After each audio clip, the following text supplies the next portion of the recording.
ఓ మహాదేవా, ఎందుకు నన్ను బ్రతికించావు? నేను ప్రేమలో ఓడిపోయాను. నా కళలు కూడా చిందరవందరయ్యాయి. నేను ఏం సాధించలేకపోయాను. కుటుంబానికి ఏ విధంగా చేయూతనివ్వలేకపోయాను.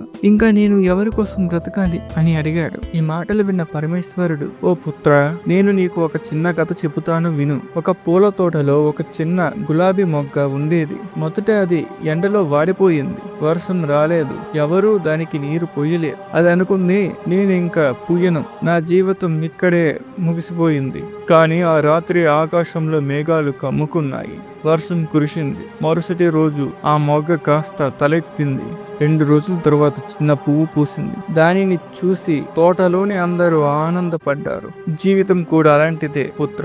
నేడు చీకటి ఉన్న రేపు సూర్యోదయం ఖాయం. ప్రేమ కోల్పోయావా?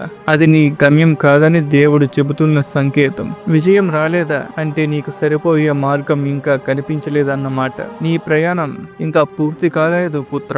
ఆగిపోవడం అంటే నీకు రావాల్సిన ఆనందం మధ్యలోనే వదిలేసినట్టే. పరమేశ్వరుడు చెప్పిన మాటలకి ఆ పిల్లవాడు, ఓ మహాదేవ, మరి నేను ఇప్పటి నుంచి ఏం చెయ్యాలి అని అడిగాడు. మహాదేవుడు అతని వైపు చూస్తూ, నువ్వు చేయాల్సింది ఒకటే. ఈ రోజు నీ దగ్గర ఉన్న చిన్న అవకాశమైన పట్టుకో. నిన్ను బాధ పెట్టిన వారిని క్షమించు.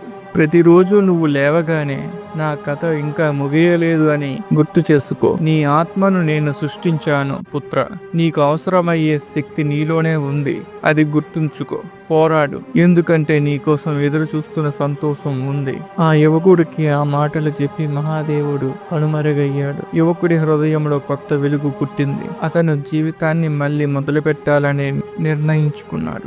జీవితం అనేది ఒక్కసారి ఇచ్చే బహుమతి కాదు. ప్రతిరోజు నూతనంగా ఇచ్చే అవకాశమై ఉంటుంది.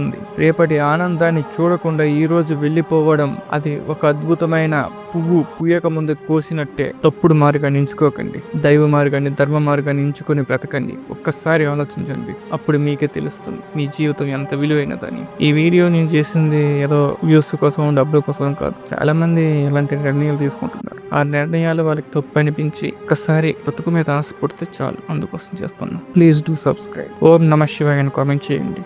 శివార్పణ.